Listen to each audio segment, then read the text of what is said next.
പരിശുദ്ധ പരമ ദിവ്യ കാരുണ്യത്തിന് എന്നേരവും ആരാധനയും സ്തുതിയും പുകഴ്ചയും ഉണ്ടായിരിക്കട്ടെ. പരിശുദ്ധ പരമ ദിവ്യ കാരുണ്യത്തിന് എന്നേരവും ആരാധനയും സ്തുതിയും പുകഴ്ചയും ഉണ്ടായിരിക്കട്ടെ. പരിശുദ്ധ പരമ ദിവ്യ കാരുണ്യത്തിന് എന്നേരവും ആരാധനയും സ്തുതിയും പുകഴ്ചയും ഉണ്ടായിരിക്കട്ടെ. ഇന്നത്തെ സുവിശേഷത്തിലൊരു വചനം നമ്മളെ വല്ലാതെ അത്ഭുതപ്പെടുത്തുന്നുണ്ട്. നമ്മൾ ഇപ്രകാരം വായിക്കുന്നുണ്ട്: ഏതാനും രോഗികളുടെ മേൽ കൈകൾ വെച്ച് സുഖപ്പെടുത്തുവാനല്ലാതെ മറ്റത്ഭുതമൊന്നും അവിടെ ചെയ്യാൻ അവന് സാധിച്ചില്ല. അവരുടെ വിശ്വാസരാഹിത്യത്തെക്കുറിച്ച് അവൻ വിസ്മയിച്ചു. അവൻ വിസ്മയിച്ചു. എന്തൊരു സ്പേസാണ് കർത്താവ് മനുഷ്യർക്ക് കൊടുക്കണേന്ന് കാണുന്നത്. എനിക്ക് വേണ്ടാന്ന് പറഞ്ഞ് നിൽക്കുന്ന ഒരാളിലേക്ക് അവൻ കടന്ന് ചെല്ലുന്നില്ല എന്നുള്ളതാണ്. അത് നമ്മളെ വല്ലാതെ അത്ഭുതപ്പെടുത്തുന്ന ഒരു കാര്യം. ശരിക്കും പറഞ്ഞാൽ അവനവൻ്റെ ശരികളിൽ മാത്രം വിശ്വസിക്കുന്ന, അവനവൻ്റെ മുൻവിധികളിൽ ബോധ്യങ്ങളിൽ ചിതറി ജീവിക്കുന്ന മനുഷ്യരുടെ ജീവിതങ്ങളിലേക്ക് കർത്താവിനിങ്ങനെ ഒരു എൻട്രി ഇല്ലെന്നോ നമുക്ക് തോന്നണേ. സർവശക്തനായ കർത്താവ് അവൻ്റെ വേണ്ട എന്നുള്ള തീരുമാനത്തെ ഇങ്ങനെ റെസ്പെക്റ്റ് ചെയ്ത് മാറുന്നത് പോലെ തോന്നുന്നുണ്ട്. അതിനകത്ത് വിശ്വാസമില്ലാത്ത ഒരു സ്വന്തം ജനങ്ങളുടെ അടുത്തേക്കാണ് കർത്താവ് ചെല്ലണേ. അക്കാലത്ത് യേശു സ്വന്തം നാട്ടിലെത്തി. അപ്പോൾ അവനിൽ ഇടറി എന്ന് പറയണേ. അങ്ങനെ ഇവൻ ദൈവമാണെന്ന് വിശ്വസിക്കാത്ത ഒരു ജനതയിലേക്ക് കർത്താവിൻ്റെ അനുഗ്രഹങ്ങൾ ഇങ്ങനെ വഴിമുട്ടി നിൽക്കുന്ന കാഴ്ചയാണ് നമ്മൾ കാണുന്നത്. ഇന്നലെ നമ്മൾ ഇങ്ങനെ അത്രയ്ക്ക് ആഴമായ വിശ്വാസത്തോടു കൂടെ ഒരു സ്പർശനം, കർത്താവിൻ്റെ വസ്ത്രത്തിൽ തൊട്ടുകൊണ്ട് പോലും സുഖപ്പെടുന്ന, ഒരു കരച്ചിൽ കൊണ്ട് മരണത്തിൽ നിന്ന് കുഞ്ഞിനെ തിരികെ എടുക്കുന്ന ആഴമായ വിശ്വാസത്തെ നമ്മൾ ഇന്നലെ കാണുമ്പോൾ, ഇവിടെ സ്വന്തം ജനങ്ങൾ വന്നിട്ട് ഈശോയിൽ ഇടറി. അതിൻ്റെ ആഫ്റ്റർ എഫക്റ്റ് ഇതാണ്. അത് ഭയങ്കര ഭീകരമാണ്. ഏതാനും രോഗികളുടെ മേൽ കൈകൾ വെച്ച് സുഖപ്പെടുത്താനല്ലാതെ മറ്റൊരു അത്ഭുതവും അവിടെ ചെയ്യാൻ അവന് കഴിഞ്ഞില്ല. സ്വന്തം നാട്ടിൽ അവരുടെ വിശ്വാസരാഹിത്യത്തെക്കുറിച്ച് അവൻ വിസ്മയിച്ചു എന്നാണ് പറയുന്നത്. അവനിൽ വിശ്വസിക്കാത്ത ഒരു മനുഷ്യരിലേക്ക് എങ്ങനെയാണ് സ്വർഗീയ അനുഗ്രഹങ്ങൾ വന്നിറങ്ങാൻ പോകുന്നത്? കർത്താവിന് മനുഷ്യൻ്റെ സഹകരണം ആവശ്യമുണ്ടെന്നുള്ളതാണ്. ഈ കാനായിലെ കല്യാണ വിരുന്നിനെ കുറിച്ച് വായിക്കുമ്പോൾ അവർ വക്കോളം വെള്ളം നിറച്ചു എന്ന് പറയുന്നത്. ഈ വക്കോളം വെള്ളം നിറച്ചാലേ കർത്താവിനത് വീഞ്ഞാക്കി മാറ്റാനായിട്ട് പറ്റുള്ളൂ. ഈ 5 അപ്പത്തിൻ്റെയും 5000 പേരെ പോറ്റുന്ന കാര്യം വായിക്കുമ്പോൾ ഈ 5 അപ്പം ഉള്ളത് കയ്യിലുള്ളത് കൊണ്ടുപോയി കർത്താവിന് കൊടുത്താലേ അവനത് 5000 പേർക്കുള്ള ഭക്ഷണമാക്കി മാറ്റാൻ പറ്റുള്ളൂ. ലാസറിനെ ഉയർപ്പിക്കുന്നൊരു രംഗമുണ്ട്. ആ രംഗത്തിൽ കല്ലുരുട്ടി മാറ്റുക എന്ന് പറയും. ഒരാളെ മരണത്തിൽ നിന്ന് ഉയർപ്പിക്കാനായിട്ട് മനസ്സാകുന്ന കർത്താവ് എന്തുകൊണ്ടായിരിക്കും ഒരു കല്ല് ഇങ്ങനെ കൈകൊണ്ട് മാറ്റി വെറുതെ തട്ടിക്കളയാതിരുന്നേ? മനുഷ്യൻ്റെ സഹകരണവും ഒരു സാങ്ഷനൊക്കെ കർത്താവ് ആവശ്യപ്പെടുന്നുണ്ട്. അവർ കല്ലുരുട്ടി മാറ്റുമ്പോഴാണ് ലാസറിനെ പുറത്തേക്ക് വരുത്തുക. ഇതുപോലെ എൻ്റെ വിശ്വാസക്കുറവ്, എനിക്ക് വേണ്ട എന്ന് പറഞ്ഞുള്ള നിൽപ്പ്, ഞാൻ നിന്നിൽ ആശ്രയിക്കുന്നില്ല എന്നുള്ള മനോഭാവം സ്വർഗീയ അനുഗ്രഹങ്ങൾ നമ്മളിലേക്ക് ഇങ്ങനെ വന്ന് നിറയുന്നതിന് തടസ്സമായി നിൽക്കും എന്നുള്ളതാണ്. തമ്പുരാനെ, ഞങ്ങളുടെ വിശ്വാസരാഹിത്യത്തെ പരിഹരിക്കണമേ എന്നുള്ളൊരു പ്രാർത്ഥനയുണ്ട്. ശിഷ്യന്മാരുടെ വലിയൊരു നിലവിളിയാണ് കർത്താവ് ഞങ്ങളുടെ വിശ്വാസം വർദ്ധിപ്പിക്കണേ എന്നുള്ളത്.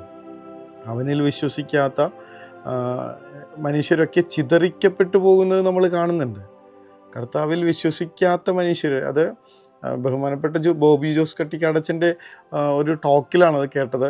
കർത്താവിൽ വിശ്വസിക്കാതിരുന്ന ഒരു ജനം, ഇപ്പം ഈ പറഞ്ഞ പോലുള്ള അവൻ്റെ സ്വന്തം ജനം, പിന്നീട് അവർക്ക് എന്ത് സംഭവിച്ചു എന്നുള്ളതാണ്.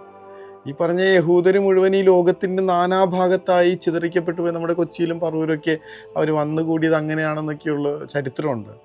കർത്താവിൽ വിശ്വസിക്കാത്ത, ദൈവത്തെ മനസ്സിലാക്കാതെ അവനിൽ ഇടറിപ്പോയ മനുഷ്യർ പിന്നെ ഇങ്ങനെ ചിതറിപ്പോകുന്ന കാഴ്ചയാണ് കാണുന്നത്. എന്നാൽ അവനിൽ വിശ്വസിച്ച മനുഷ്യരിങ്ങനെ ഒന്നായി കൂടിച്ചേർന്ന് ലോകത്തിൻ്റെ പല ഭാഗങ്ങളിലായി ഒറ്റ ശരീരമായി, സഭയായി ഇന്നും ഇങ്ങനെ വളർന്നു വരുന്ന കാഴ്ചയുണ്ട് നമുക്ക്.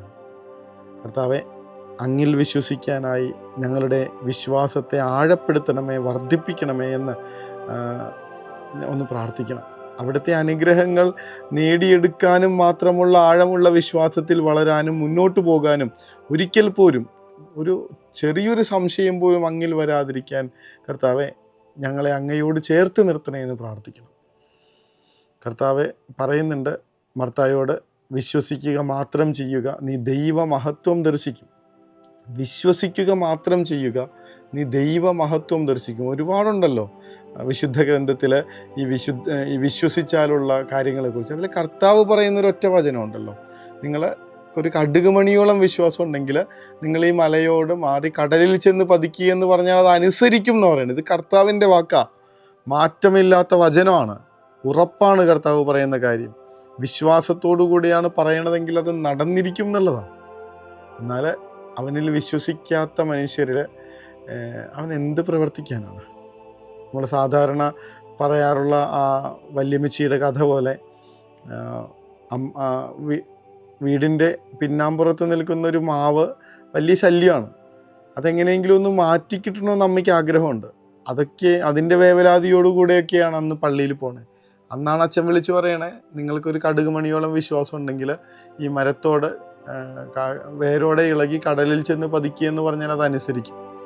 അത് നമുക്കുള്ള വചനമാണല്ലോ. കടുകുമണിയോളം അല്ല, ഒരു ആനയോളം വിശ്വാസം എനിക്കുണ്ടല്ലോ. വല്യമ്മച്ചിയുടെ ചിന്ത ഏതാണ്? എന്നിട്ട് ചെല്ലുന്നു. പോകുന്ന നേരത്ത് തക്കിയതാണ് പ്രാർത്ഥന.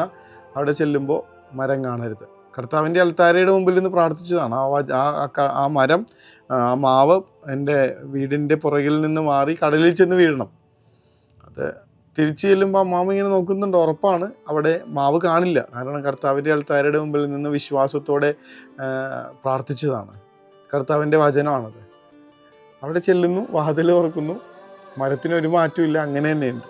ഉടനെ തന്നെ അമ്മാമ്മയുടെ ഡയലോഗുണ്ട്, അല്ലെങ്കിലും എനിക്കറിയായിരുന്നു ഇതൊന്നും നടക്കാൻ പോണില്ല, അല്ലെങ്കിലും എനിക്കറിയായിരുന്നു ഇതൊന്നും നടക്കാൻ പോണില്ല. ഇങ്ങനെയുള്ള ഒരാളുടെ ജീവിതത്തിൽ കർത്താവ് എങ്ങനെ ഇടപെടുന്ന പറയണേ. പറയുമ്പോഴും സംസാരിക്കുമ്പോഴും അങ്ങേയറ്റത്തെ വിശ്വാസിയായ എനിക്ക് ആഴത്തിൽ കർത്താവിൽ ഇങ്ങനെ ശരണപ്പെടാനായിട്ടുള്ള വിശ്വാസമുണ്ടോ എന്ന് ആലോചിച്ച് നോക്കണം. സ്വയം പരിശോധന നടത്തിയേ പറ്റുള്ളൂ. അവനിൽ ആഴപ്പെട്ട് നിൽക്കുന്ന മനുഷ്യരാരും ഇങ്ങനെ തളർന്നു പോയിട്ടില്ല, ജീവിതത്തിൽ നിരാശപ്പെട്ട് ജീവിക്കേണ്ടി വന്നിട്ടില്ല എന്നുള്ളതാണ് സത്യം. കർത്താവെ, ശിഷ്യന്മാരോട് ചേർന്ന് ഞങ്ങളും പ്രാർത്ഥിക്കുകയാണ്, ഞങ്ങളുടെ വിശ്വാസം വർദ്ധിപ്പിക്കണം.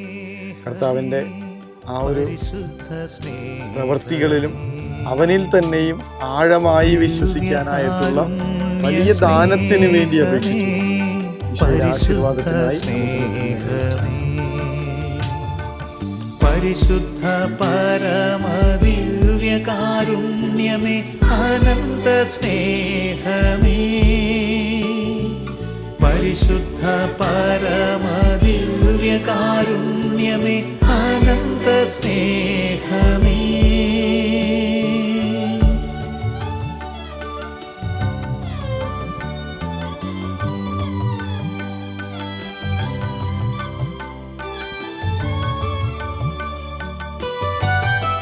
പരിശുദ്ധ പരമ ദിവ്യകാരുണ്യത്തിന് എന്നേരവും ആരാധനയും സ്തുതിയും പുകഴ്ചയും ഉണ്ടായിരിക്കട്ടെ. പരിശുദ്ധ പരമ ദിവ്യകാരുണ്യത്തിന് എന്നേരവും ആരാധനയും സ്തുതിയും പുകഴ്ചയും ഉണ്ടായിരിക്കട്ടെ. പരിശുദ്ധ പരമ ദിവ്യകാരുണ്യത്തിന് എന്നേരവും ആരാധനയും സ്തുതിയും പുകഴ്ചയും ഉണ്ടായിരിക്കട്ടെ. വിശ്വാസം നിങ്ങളെ ദൈവത്തോളം ഉയർത്തും. വിശ്വാസം നിങ്ങളിലേക്ക് സ്വർഗത്തെ താഴ്ത്തി കൊണ്ടുവന്ന് തരും. വിശുദ്ധ ജോൺ ബോസ്കോയുടെ ഓർമ്മപ്പെടുത്തലാണ്, വിളിച്ചു പറയലാണ്. കഴിഞ്ഞ ദിവസം നമ്മൾ തിരുനാൾ ആഘോഷിച്ചത്. വിശ്വാസം നിങ്ങളെ ദൈവത്തോളം ഉയർത്തും, വിശ്വാസം നിങ്ങളിലേക്ക് സ്വർഗത്തെ താഴ്ത്തി കൊണ്ടുവന്ന് തരും. എന്നിട്ടും നമ്മൾ ഇതുവരെ സ്വർഗത്തെ അനുഭവിച്ചിട്ടില്ലല്ലോ, നമ്മൾ ഇതുവരെ ദൈവത്തിലേക്ക് എത്തിയിട്ടില്ലല്ലോ. കർത്താവെ, ഞങ്ങളുടെ വിശ്വാസം വർദ്ധിപ്പിക്കണമേ. കരുണതൻ കയർ പിടിച്ച് നയിച്ചിടും സ്നേഹമേ, ദിവ്യകാരുണ്യ സ്നേഹമേ, പരിശുദ്ധ സ്നേഹമേ,